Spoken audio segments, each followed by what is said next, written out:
Comment devenir plombier en auto-entreprise ou micro-entreprise? C'est ce qu'on va voir dans cette vidéo. Donc dans cette première partie de vidéo, je vais vous présenter, les différentes modalités pour devenir plombier en auto-entreprise et dans la seconde partie, je vous montrerai en détail comment vous immatriculer via Legal Place. C'est, vraiment, la meilleure option pour commencer votre activité, de plombier, pour vous immatriculer rapidement et avoir un numéro de SIRET, un cabis qui vous permet, de commencer à facturer et de commencer votre activité en toute légalité. Donc déjà, en tant que plombier, bien évidemment, vous pouvez devenir auto-entrepreneur. Vous êtes indépendant et vous allez dépendre du CFE suivant, c'est, la chambre des métiers et de l'artisanat, comme vos collègues électriciens, pâtissiers et cetera. Au niveau de votre code APE pour, un plombier auto-entrepreneur, ce sera, soit le code 22A, soit le 22B, OK? Donc ça, de toute manière, sur Legal Place, quand vous mettrez votre métier plombier, ils vous ressortiront automatiquement le bon code APE, donc vous n'aurez pas à vous prendre la tête avec ça. Mais vous pouvez quand même le noter, ça reste, important. Alors pour créer votre entreprise de plomberie, votre micro-entreprise, il faudra fournir une pièce d'identité avec une mention: «Je certifie sur l'honneur l'exactitude de cette pièce justificative» avec la date et votre, signature, d'accord? Et c'est tout, donc il y a pas vraiment de justificatif, à transmettre à part votre pièce d'identité. Donc ça, c'est quand même assez bien. Il faut savoir que pour devenir plombier en auto-entreprise, eh bien, vous devez être titulaire d'au moins un des diplômes suivants: un CAP, un BEP ou un diplôme, ou un titre à niveau égal, supérieur homologué ou enregistré lors de sa délivrance au répertoire national des certifications professionnelles RNCP. Donc c'est un métier que vous pouvez exercer si vous avez un diplôme dans le domaine, donc si vous avez une expertise métier. Donc ça, c'est la première condition. Si vous n'avez pas de diplôme, va falloir justifier d'une expérience, dans le métier, une expertise, d'accord? Et l'expérience professionnelle, ça va être 3 ans au minimum en tant que travailleur indépendant ou salarié d'une entreprise de plomberie. Donc c'est quand même possible d'ouvrir sa micro-entreprise de plomberie sans diplôme, mais il faut justifier d'une expérience professionnelle de 3 ans, d'accord? C'est soit l'un, soit l'autre. Soit le diplôme, soit l'expérience professionnelle de, 3 ans au minimum. Au niveau du salaire, du plombier en auto-entreprise, vous pouvez vraiment faire, des chiffres d'affaires et des salaires intéressants. Tout dépend de ce que vous faites, hein, de votre prestation de service, de vos clients, de la zone où vous vous situez, de votre zone de chalandise. Mais en général, un plombier à son compte, il facture au minimum 40 € de l'heure, au minimum. Et pour les plombiers confirmés qui ont de l'expérience, ça peut monter, beaucoup plus haut.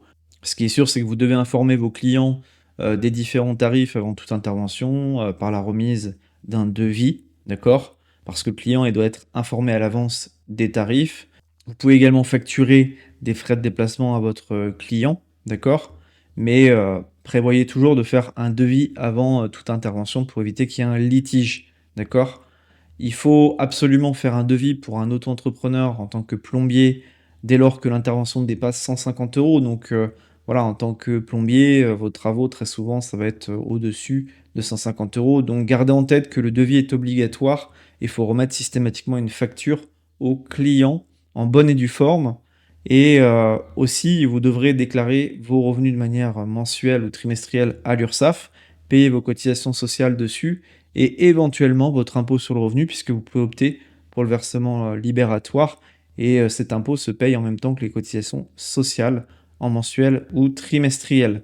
Un plombier auto-entrepreneur, il est limité à un chiffre d'affaires annuel de 77 700 €, d'accord? Donc ça laisse quand même de la marge, on peut lancer son activité, tester son idée et on peut faire quand même, un chiffre d'affaires qui est, sympathique en tant que plombier. 77 700 €, ça permet, de se verser une rémunération confortable. Alors les plombiers, ils peuvent, travailler à l'heure ou alors ils peuvent facturer un forfait. Comme je l'ai dit, le tarif horaire, ça varie entre 30 et 60 €. En général, on se situe en moyenne à 40 € sur les plombiers, 40 € de l'heure et vous pouvez facturer aussi des frais de déplacement, d'accord? Donc ça, tout dépend d'où vous allez, vous pouvez facturer au réel avec des indemnités kilométriques, voilà, tout dépend, du déplacement. Après, vous pouvez aussi facturer un forfait, d'accord? Il y a pas mal de plombiers qui facturent, des forfaits pour des prestations, courantes. Par exemple, pour la réparation ou la pose de WC, on est à 250 € de forfait TTC en moyenne, 200 € pour l'installation d'un évier, 400 € pour une intervention après une inondation. L'installation d'une douche italienne, ça peut s'élever à 900 €. En fait, tout dépend du prestataire, tout dépend de son taux horaire, mais c'est possible aussi de facturer au forfait. Et ce qui est bien le forfait, c'est que bah, votre client il n'est pas surpris, il connaît le prix dès le départ et il ne sera pas surpris par la facture à la fin. Quels sont les droits et obligations du plombier auto-entrepreneur? Eh bien, les droits avantages de ce statut, c'est que vous êtes indépendant et flexible en tant que micro-entrepreneur. Il y a quasiment aucun coût de création. Donc ça, c'est, quand même bien pour démarrer. Alors au niveau de la TVA pour l'auto-entrepreneur en plomberie, par défaut, le plombier auto-entrepreneur est exonéré de TVA. Il est en franchise de base de TVA dès lors qu'il dépasse pas, les seuils, OK? Par contre, dès que le plafond de TVA est dépassé, il va devoir facturer la TVA à ses clients et la reverser à l'État en effectuant des déclarations de TVA mensuelles, trimestrielles ou annuelles. Ça, vous pouvez le faire vous-même, c'est pas très compliqué. Vous pouvez le déléguer à un comptable. Il y a aussi des outils en ligne, pas très chers qui permettent de le faire, assez facilement. Différents taux de TVA peuvent s'appliquer en fonction des travaux effectués par un plombier auto-entrepreneur. Le taux de TVA normal, c'est 20%, mais il y a aussi des taux réduits à 10 et à 5,5 pour certains travaux spécifiques, comme les travaux d'amélioration, de transformation, d'aménagement ou encore de rénovation énergétique. Alors, j'ai pas les seuils en tête au niveau de la TVA, mais dès lors que vous faites plus de 37 500 € annuels, vous êtes plus en franchise de base de TVA et vous devez commencer à facturer la TVA à vos clients. Mais vous pourrez aussi déduire la TVA sur vos achats, sur vos frais de restaurant, vos frais de déplacement, comme l'essence, et cetera. Donc, voilà, vous allez aussi, récupérer un petit peu de TVA, mais vous serez obligé de la facturer à votre client, donc, voilà, ça peut rogner sur votre marge et ça peut aussi, impacter à la hausse vos tarifs. Malheureusement, on n'a pas le choix, hein. À partir du moment où on dépasse un certain seuil au niveau de la TVA, on est obligé, de commencer à facturer nos clients avec la TVA. Pour la CFE, en tant que plombier, en moyenne, on est entre 150 et 700 € par an. C'est à payer une fois par an. C'est la cotisation foncière des entreprises. La première année, vous êtes exonéré totalement. La seconde année, vous payez 50 de la CFE, mais après, vous paierez plein pot. Et voilà, cette CFE peut être importante, hein, entre 150 et 700 € par an, en fonction de votre chiffre d'affaires et en fonction du lieu d'immatriculation de votre entreprise. Après, vous avez aussi des charges et des frais professionnels directement liés à votre activité en tant que plombier auto-entrepreneur, achat de matériel, équipement, fourniture. La RC Pro et la décennale, c'est, obligatoire, d'accord? Ça peut représenter entre 1 000 et 2 500 € par an. L'adhésion à un service de médiation et de consommation, c'est 100 € par an. Les frais de déplacement pour vous rendre sur les chantiers, le coût de publicité et de communication, l'abonnement à un logiciel de facturation pour auto-entrepreneur, entre 5 et 30 € par mois. Donc il y a différents frais à engager. L'auto-entreprise en tant que plombier est pas toujours intéressante, mais pour démarrer, tester son idée, se lancer dans l'entrepreneuriat, c'est quand même, l'idéal parce que vous avez très peu de frais de création et en dessous d'un certain seuil, 37 500 € de mémoire, vous n'avez pas de TVA, à facturer aux clients. Donc vous pouvez, exercer votre activité, tranquillement sans avoir trop de démarches administratives.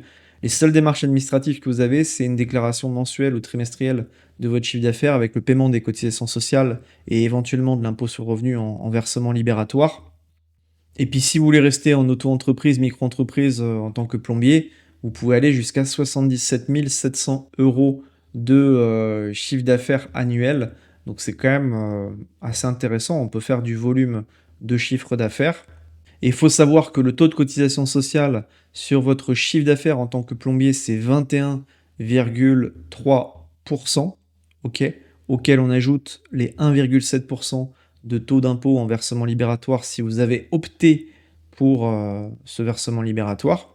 Sinon, par défaut, si vous êtes imposé au barème progressif de l'impôt, en tant que plombier, prestataire de services. Donc, voilà, pour démarrer, c'est bien. Après, si votre entreprise se développe, que vous avez pas mal de frais, que vous voulez recruter des gens, il faudra passer en société. Il y a la SAS, la SARL, le URL, la SASU. Vous avez aussi l'entreprise individuelle. Vous avez différentes possibilités et LegalPlace vous permet justement de créer une société à moindre frais, hyper rapidement. Ils vous permettent de créer, d'immatriculer votre micro-entreprise, pareil, à moindre frais et très rapidement. Donc là, dans cette seconde partie de la vidéo, je vais vous montrer comment immatriculer votre micro-entreprise avec Legal Place. Vous verrez, c'est hyper simple, ça coûte très peu cher, ils sont très réactifs, j'ai que des bons retours à leur sujet. Donc n'hésitez pas à passer par eux parce que si vous le faites tout seul, vous n'êtes pas dans le domaine, vous avez un risque de rejet de la part du greffe et ça peut retarder votre début d'activité, et même ça peut vous coûter plus cher parce qu'après, s'il y a une erreur dans votre dossier d'immatriculation, pour faire les changements, parfois ça coûte entre 70 et 100 € par changement. Donc le mieux, c'est de confier cette démarche à un professionnel, à ces avocats de Legal Place qui s'occupent de la démarche de A à Z, qui font tout dans les règles de l'art et c'est ce qu'on va voir dans la seconde partie de la vidéo. Alors pour créer sa micro-entreprise, rien de plus simple. Moi, ce que je vous recommande, c'est d'aller sur Legal Place, qui est mon partenaire. Vous avez la possibilité de le faire tout seul de votre côté sur le site du guichet unique de l'INPI. Ça coûte 0 €. Par contre, vous pouvez avoir des difficultés pour ces formalités, il y a un risque d'erreur et vraiment, c'est pas ce que je vous recommande. Passer par Legal Place, ça coûte un petit peu d'argent, mais c'est très peu cher et il s'occupe de tout. De A à Z, vous avez votre formalité de création de micro-entreprise ou peu importe le statut que vous choisissez, qui sera faite en un temps record, ok, par des professionnels, par des avocats, et ça coûte rien du tout. Donc vraiment passer par Legal Place, c'est le numéro 1 de la création d'entreprise en ligne. Donc vous avez juste à vous rendre sur le site de Legal Place à partir du lien que j'ai mis en description et en premier commentaire épinglé. Vous cliquez ensuite sur Créer mon entreprise en bleu. Donc là, vous choisissez votre domaine d'activité, tout dépend ce que vous faites. Donc là, pour simplifier, je vais mettre consultant freelance. Donc en général, quand vous créez votre micro-entreprise ou une entreprise, vous la créez seul. Vous cliquez sur seul. Si c'est à plusieurs, vous mettez à plusieurs. Là, il vous propose une SASU, une URL. Mais si vous créez une micro-entreprise, vous devez cliquer sur l'option « Je préfère opter pour une micro-entreprise ». Il vous demande quand est-ce que vous souhaitez démarrer votre activité, donc en général c'est dès que possible. Il vous demande si vous avez déjà été auto-entrepreneur, donc là vous mettez non, c'est le cas général. Si vous avez déjà été auto-entrepreneur, vous mettez oui.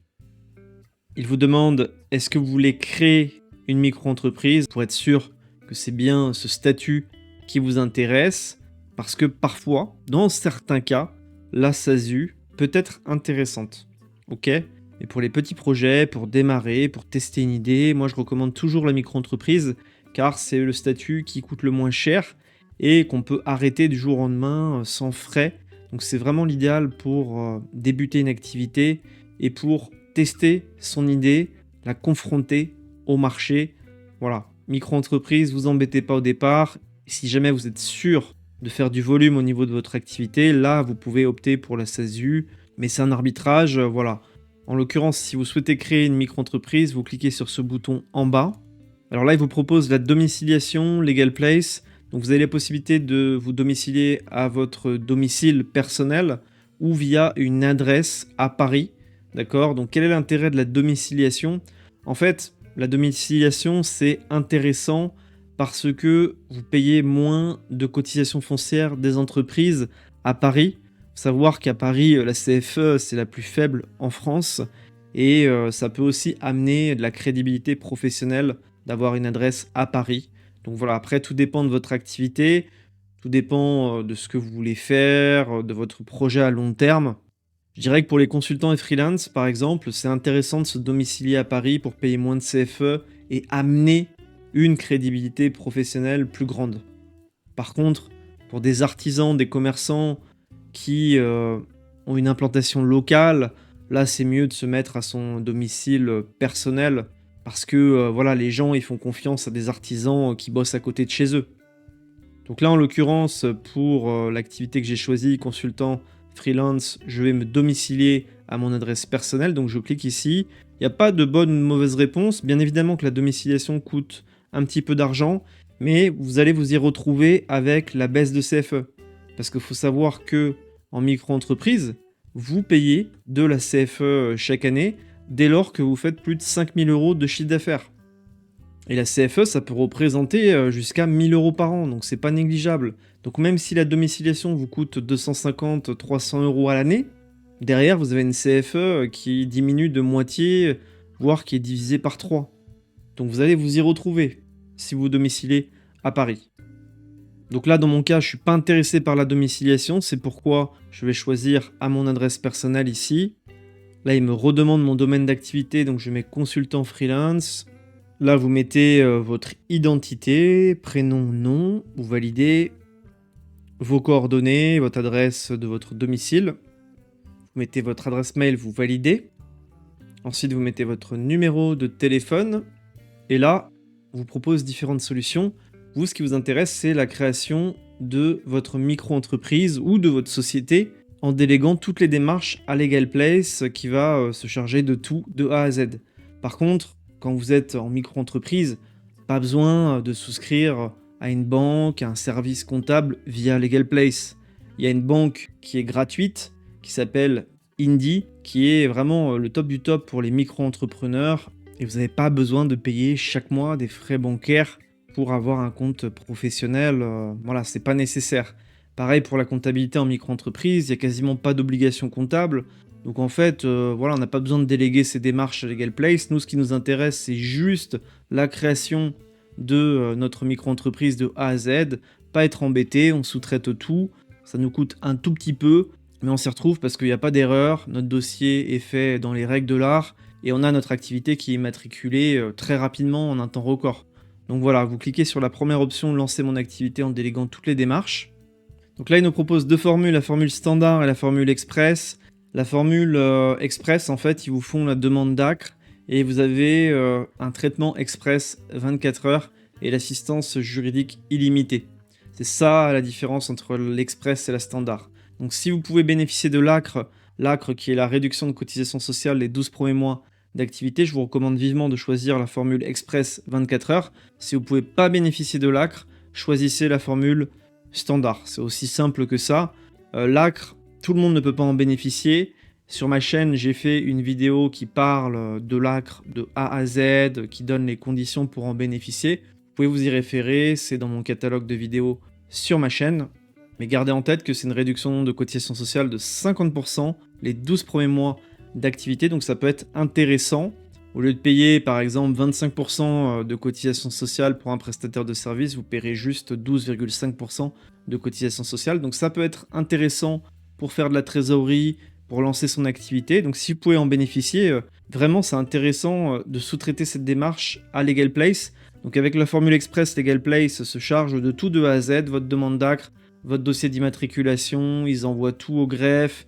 Il y a une garantie anti-rejet, c'est-à-dire que si votre dossier est rejeté de la part du greffe, il renvoie votre dossier sans frais. Donc c'est le top du top et votre démarche d'immatriculation est faite dans les règles de l'art. Donc là, j'ai choisi la formule express 24 heures parce que je veux bénéficier de l'ACRE. Là, il nous repropose la domiciliation, mais on n'est pas intéressé.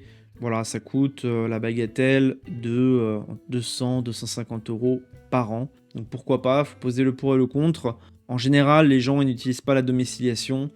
Ils restent chez eux, domiciliés au niveau de leur résidence principale, mais financièrement, ça peut avoir un intérêt de se domicilier à Paris, comme je l'ai dit.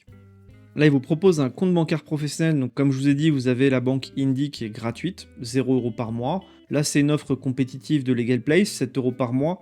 Mais j'ai une option gratuite, donc autant la saisir. Ça s'appelle Indie. Et vous avez le lien pour accéder à Indie sur ma chaîne et en description de cette vidéo. Donc là, je vais mettre je suis pas intéressé, peut-être plus tard. Donc là, on arrive sur la fin du formulaire. Donc on est à 119 € TTC pour cette formalité. Et avec mon code de réduction Arnaud15, vous allez bénéficier de moins 15% sur cette formalité express de création micro-entreprise. Donc c'est quand même intéressant. On va ajouter le code de réduction ici. Donc vous mettez ajouter un code de réduction. Vous mettez Arnaud15. Et comme vous le constatez, vous avez une réduction de 15 €. Donc c'est toujours ça de prix. Finalement, votre formalité express vous coûte au total 101 € TTC. Tout inclus avec la demande d'ACRE, la garantie anti-rejet du greffe. Donc c'est vraiment peu cher pour tout ce que vous récoltez en retour. Ça vous évite des tracas administratifs, ça vous évite une perte de temps avec des interactions avec l'URSSAF et le greffe. Et vous évitez aussi les erreurs sur les formulaires d'immatriculation. Ça peut arriver et ça peut planter votre activité par la suite. Donc c'est toujours bon de sous-traiter ces démarches-là à des professionnels qui sont habitués à remplir tous ces formulaires. Ça évite de faire des erreurs, ça fait gagner du temps et il y a moins de charge mentale. Vous voyez? Pour 101 €, moi je trouve que ça vaut le coup, en sachant qu'ils font tout de A à Z. Donc n'oubliez pas de renseigner mon code si vous voulez bénéficier des 15 %, hein. Si vous ne le renseignez pas, bien évidemment, vous paierez plein pot à 119 € TTC. Après avoir réglé ce montant, vous allez accéder à un formulaire qui prend 3-4 minutes à remplir. Il faut renseigner votre identité, renseigner les détails de votre activité, l'option que vous choisissez, notamment au niveau du paiement des cotisations sociales. Il faut savoir qu'au niveau du paiement des cotisations sociales, vous pouvez les payer soit tous les 3 mois, soit tous les mois au niveau des cotisations URSSAF, d'accord? Moi, je recommande de déclarer ces cotisations sociales et de les payer tous les trimestres. Ça évite de faire 12 déclarations dans l'année. Ça permet juste d'en faire une par trimestre, donc 4 dans l'année. Donc c'est toujours intéressant.